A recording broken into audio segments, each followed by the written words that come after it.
Hello friends, मैं नेत्रा उपरे। आज का ये वीडियो है हेयर केयर के बारे में। हेयर केयर अगर देखेंगे तो हेयर के प्रॉब्लम्स बहुत सारे होते हैं। जैसे फेस के टाइप्स होते हैं, वैसे हेयर के भी टाइप्स होते हैं, ड्राई हेयर, ऑयली हेयर। तो उसके प्रॉब्लम्स भी अलग अलग होते हैं। एक एक प्रॉब्लम्स और एक एक सॉल्यूशन, ऐसे हम ये वीडियो आगे जाएगा। एक्चुअली देखेंगे तो डेली केयर के लिए हमें हो सके तो डेली वॉश, डेली शैम्पू करना चाहिए, ताकि हमारा स्कैल्प जो है वो क्लीन रहे। और 90% प्रॉब्लम्स तो यहाँ से ही शुरू हो जाते हैं कि हमारा स्कैल्प क्लीन नहीं रहता है। तो रोज़ शैम्पू करो। शैम्पू करने से पहले आप प्री कंडीशनिंग करो। प्री कंडीशनिंग मतलब क्या है? जो लेंथ होती है, मतलब 3/4 एरिया जो होता है हमारा, जहाँ जितनी भी लेंथ है आपकी, उससे आप अगर 1/4 रूट बोलते हैं, यहाँ से भी रूट ही बोलते हैं, अंदर भी रूट ही बोलते हैं, ये टेक्निकली लैंग्वेज है हेयर ड्रेसर की। तो 1/4 एरिया छोड़ के 3/4 एरिया जो अपना है, वहाँ पे आपको 80% बाल गीले करने हैं।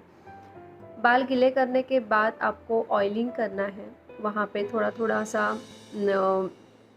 बाल लेके आपको अच्छे से उसको इमल्सिफाई करना है, वो ऑयल लेके। ये ऑयल हॉट ऑयल चाहिए, ऐसा कुछ नहीं है। नॉर्मल ऑयल, कोकोनट ऑयल और मस्टर्ड ऑयल रहेगा तो बहुत ही अच्छा है, सरसों का तेल। और ये ऑयल पहले लगा लो और 5 या 10 मिनट रख दो और आप शैम्पू करो। शैम्पू करते समय आप शैम्पू डायरेक्ट लेंथ पे नहीं लगाना है, स्कैल्प को लगाना है। शैम्पू जो होता है वो स्कैल्प के लिए ही होता है, लेंथ के लिए नहीं होता है। लेंथ के लिए कंडीशनिंग होता है, क्योंकि स्कैल्प डस्ट जो है वो हेयर से भी ज़्यादा स्कैल्प को चिपकती है, स्कैल्प को ज़्यादा आती है, क्योंकि वहाँ पे सीबम सिक्रीशन होता है, तैल ग्रंथि वहाँ पे होती है, इसके लिए वहाँ पे वो चिपक जाते हैं। इसके लिए आप अच्छे से उसको शैम्पू कीजिए। शैम्पू करने के बाद, अभी शैम्पू करने के बाद आपके हेयर ड्राई हो जाएंगे, क्योंकि वो अल्कलाइन प्रोडक्ट्स रहते हैं। तो हमें एसिडिक लेवल पे मतलब एसिडिक लेवल का प्रोडक्ट लगा के हमें पीएच बैलेंस करना है हेयर का। इसके लिए हमें कंडीशनिंग करनी है। अगर आपके बहुत ज़्यादा फ्रीजी हेयर है तो आप ऑयलिंग करके ही शैम्पू करना हर रोज़। अगर स्कैल्प भी आपका ऑयली है तो रोज़ ही करना चाहिए। लेडीज़ को अगर नहीं होता है रोज़ रोज़ शैम्पू करना, तो एक दिन छोड़ के आप ऐसे भी शैम्पू कर सकते हो। शैम्पू करके फिर आपको कंडीशनर लगाना है। कंडीशनर भी कंपलसरी है। जिस प्रोडक्ट का आप शैम्पू कर रहे हो उसी प्रोडक्ट का आप कंडीशनिंग करो। जैसे सनसिल्क है और ट्रेसेमी है, बहुत सारे ऐसे ब्रांड्स में अभी इतने नाम नहीं ले पाऊँगी, पर अभी जो मैंने नाम लिए हैं वो मैंने यूज़ किए हुए हैं, इसके लिए फटाक से वो नाम मुँह पे आ गए। तो ऐसे आप वही कंडीशनिंग यूज़ करो। शैम्पू करो 2 बार, उसके बाद आप कंडीशनिंग करो। कंडीशनिंग करने का भी तरीका है। कंडीशनिंग कभी भी आपको लेंथ को ही लगाना है, कभी भी स्कैल्प को नहीं लगाना है। बहुत बार ऐसे होता है कि जैसे शैम्पू लगाना है, लोग वैसे कंडीशनिंग लगाते हैं शैम्पू की तरह, तो बाल फॉल होता है, मतलब हेयर फॉल होता है। तो आपको सिर्फ लेंथ को लगाना है। लेंथ को लगा के आप 5 मिनट छोड़ दो, उसके बाद आप रिंस करो। तो ये तरीका है शैम्पू और कंडीशनिंग का। एवरी टाइम आप गीले बाल करके पहले ऑयलिंग करो लेंथ को, उसके बाद शैम्पू करो, उसके बाद कंडीशनिंग करो वापस। अगर आपके बाल किसी का मैंने सुना है बहुत सारे लोगों का ऐसे कि कंडीशनिंग करने के बाल बहुत झड़ते हैं, तो वो तरीका ठीक नहीं है आपका कंडीशनिंग लगाने का। आप ऐसे कंडीशनिंग करो बाल, तो आपको हेयर फॉल नहीं होगा। अगर आप ऐसे लग रहा है कि ऑयल करके मैं शैम्पू करती हूँ तो भी बाल ठीक है, कंडीशनिंग करने की ज़रूरत नहीं, तो ऐसे भी आप कर सकते हो। ये प्री कंडीशनिंग मतलब कंडीशनिंग जैसे ही है। जो हम बाद में कंडीशनिंग करते हैं वही हम पहले कर रहे हैं, ये ऑयल करके और उसके बाद हम शैम्पू कर रहे हैं, तो थोड़ा बहुत बैलेंस ही होता है। अगर आप ऑयल नहीं लगाओगे और डायरेक्ट शैम्पू ही करोगे ना, तो आपको समझ में आएगा कि हमारे बाल ज़्यादा ड्राई होते हैं। तो इस तरह से हम डेली केयर कर सकते हैं। हमारे जिस टाइप में भी हेयर है, ऑयली है, ड्राई है, फ्रीजी हेयर है, कोई भी टाइप में बाल है, हम पहले प्री कंडीशनिंग करेंगे, उसके बाद शैम्पू करेंगे और आफ्टर कंडीशनिंग करेंगे। आफ्टर कंडीशनिंग जो है वो हमारा क्रीम कंडीशनिंग है, और पहले कंडीशनिंग जो प्री कंडीशनिंग की मैं बात कर रही हूँ वो हमारा ऑयल है। ऑयल ऐसे लगाना है कि बाल गीले ही करने हैं, स्प्रे से कर सकते हो या डायरेक्ट आप शावर में थोड़ा सा गीला कर सकते हो। नहाने के पहले सिर्फ 5 या 10 मिनट आपको ऑयल लगाना है और वॉश करना है। ये हमारा हो गया रूटीन डेली केयर। अब बात करते हैं हेयर फॉल के बारे में। बहुत लोगों को ये प्रॉब्लम्स होती है कि हेयर फॉल हो रहा है, तो पहले तो आपको देखना चाहिए कि हेयर फॉल किस वजह से हो रहा है। डैंड्रफ की वजह से भी हो सकता है, या क्लीन नहीं है आपका स्कैल्प, इस वजह से भी हो सकता है, या कोई केमिकल ट्रीटमेंट किया है वो ठीक से नहीं हो रहा है, हो गया है आपका, तो उससे भी हेयर फॉल हो सकता है। या कोई टेंशन भी आपको है तो भी हो सकता है। आप अगर जंक फूड खा रहे हो तो भी हो सकता है, पानी ठीक से नहीं पी रहे हो तो भी हो सकता है। तो बहुत सारे उसके प्रॉब्लम्स होने के पीछे बहुत सारे कारण है कि आपको ये प्रॉब्लम हो रहा है। तो पहले तो आप वो प्रॉब्लम्स के पीछे का कारण ढूंढें कि क्यों ऐसे हो रहा है। और अगर बहुत सारा अगर हेयर फॉल हो रहा है तो किस सीज़न में आपको हो रहा है। मतलब एक तो हेयर फॉल ऐसे होता है कि सीज़न हमारा चेंज हो जाता है, विंटर से अगर ये हो गया, समर सीज़न आ गया, समर से फिर रेनी सीज़न होता है, तो वो सीज़न जब चेंज होता है तो हाँ, एक साल में एक ऐसा सीज़न आता है कि हर एक का कि वहाँ पे आपको हेयर फॉल होता है। मतलब विंटर सीज़न में आप देखेंगे तो हेयर फॉल ज़्यादा होता है क्योंकि ड्राई होता है स्कैल्प, तो डैंड्रफ भी हो सकता है, तो हेयर फॉल हो सकता है।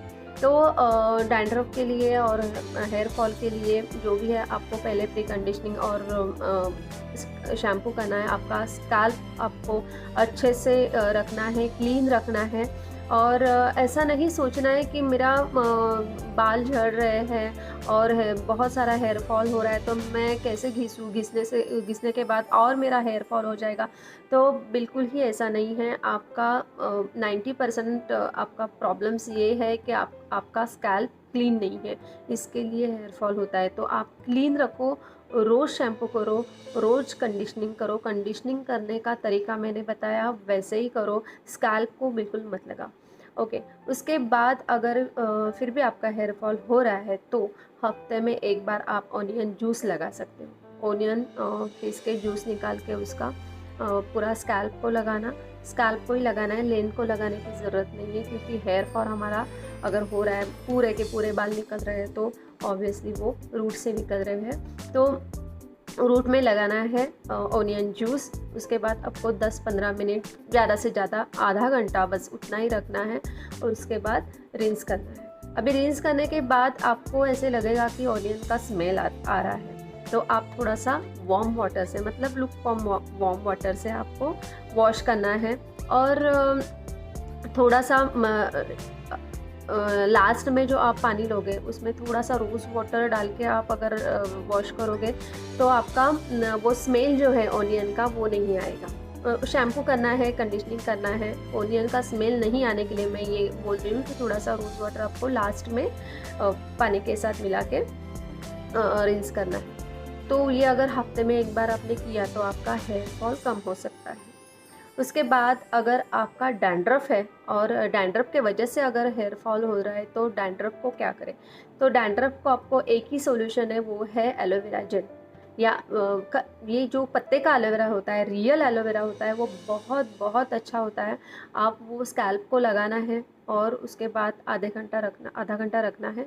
उसके बाद आपको पूरा रिंस करना है। आप जब रिंस करोगे और महीना 2 महीने आप ये करके देखोगे तो आपको पता चलेगा कि आपका डैंड्रफ बहुत कम हो गया है। और हमेशा ये करना है। एलोवेरा जेल फेस के लिए जितना अच्छा है वैसे ही हमारे बालों के लिए बहुत अच्छा है और शाइन भी देता है। तो आप डैंड्रफ के लिए एलोवेरा जेल लगा सकते हो। डैंड्रफ के लिए और भी आप ये कर सकते हो कि नींबू भी आप लगा सकते हो, पर लेमन हमेशा डाइल्यूटेड ही लगाना चाहिए, पानी में मिक्स करके ही आपको लगाना चाहिए।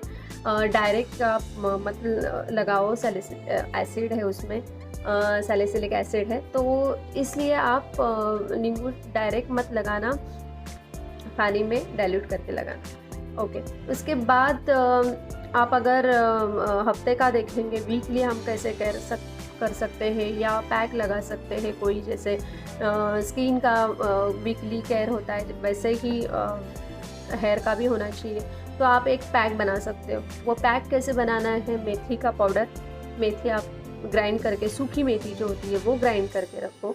गीली मेथी ऐसे मत करो, बहुत वो थिक हो जाता है। वैसे भी अच्छा है, अगर वैसे आपने किया, एक दिन पहले उसको भिगा के रखा और मिक्सर में किया, तो वो पैक अगर लगाओगे आप देखो इतना शाइन आता है बालों में, इतना शाइन आता है। पर वो बहुत बड़ा प्रोसीजर होता है। उससे अच्छा है कि आप मेथी का पाउडर बना के रखो, ग्राइंड करके। उसके 2-4 चम्मच जैसे आपके बाल है, लेंथ है, उसके हिसाब से उसमें कर्ड डालो। वो कर्ड, अगर डैंड्रफ है आपको तो खट्टा होना चाहिए वो कर्ड। उसके बाद 2-3 चम्मच नींबू का रस डालो और एलोवेरा। ये आप पैक तैयार करो और हफ्ते में ये पैक लगाओ, और कोई भी प्रॉब्लम है आपको, वो सबका सॉल्यूशन ये पैक है, मैं ऐसे बोल रही। और ये मेरा इतने साल का तजुर्बा है, ये मेरा एक्सपीरियंस है, ये मैंने किया है, मैं करती हूँ। और इसके लिए मैं बता रही हूँ। बहुत सारे होम रेमेडीज़ रहते हैं, बहुत सारे सॉल्यूशंस रहते हैं, बहुत सारी चीज़ें रहती है, बट आप एक वे से जाओ। और मैं क्यों नहीं बताती, और सारे भी बहुत सारे हैं, मैंने ये कभी ट्राई नहीं किए हैं। और रहते होंगे कि और भी अच्छे तरीके रहते होंगे, मुझे इतनी आइडिया नहीं है कि उसका रिज़ल्ट कैसा है। मैं आपको ये बात वीडियो ऐसे बनाती हूँ कि वो मैंने ट्राई किए हुए हैं, और उसका रिज़ल्ट क्या आता है वो मुझे पता है। इसके लिए मैं आपको बता सकती हूँ कि हाँ, ये डेफ़िनेटली आपको ये रिज़ल्ट आएगा। और ये पैक आप करके देखो, और आपके मतलब हर एक चीज़ का उसके पीछे कुछ ना कुछ रीज़न है क्यों ऐसे होता है। क्योंकि मेथी जो है, मेथी आपको शाइन देगी, और एलोवेरा जो है, एलोवेरा आपका डैंड्रफ निकालेगा, वो भी शाइन देगा, सॉफ्ट करेगा बालों को। कर्ड जो है, कर्ड भी क्या करता है, आपका डैंड्रफ निकलता है। नींबू है, वो भी डैंड्रफ को ही यूज़ होता है, अगर डैंड्रफ आपका है तो इस तरह से ये सारी चीज़ें जो है वो बालों के लिए अच्छी है। प्रॉब्लम जो है अपने बालों का रहता है, उसके ऊपर ये सॉल्यूशन है। इसके लिए ये पैक वीकली आप करेंगे तो बहुत अच्छा है। उसके बाद शैम्पू और कंडीशनर मैंने जैसे कहा है आप वैसे करो। तो इस तरह से आप अपनी हेयर का केयर कर सकते हो। मुझे लगता है कि और कुछ प्रॉब्लम होगा, ग्रे हेयर, ये बहुत लंबा होगा वीडियो, यहाँ तक मैं स्टॉप करती हूँ और मैं और एक दूसरा वीडियो बनाती हूँ हेयर के ऊपर। Thank you so much.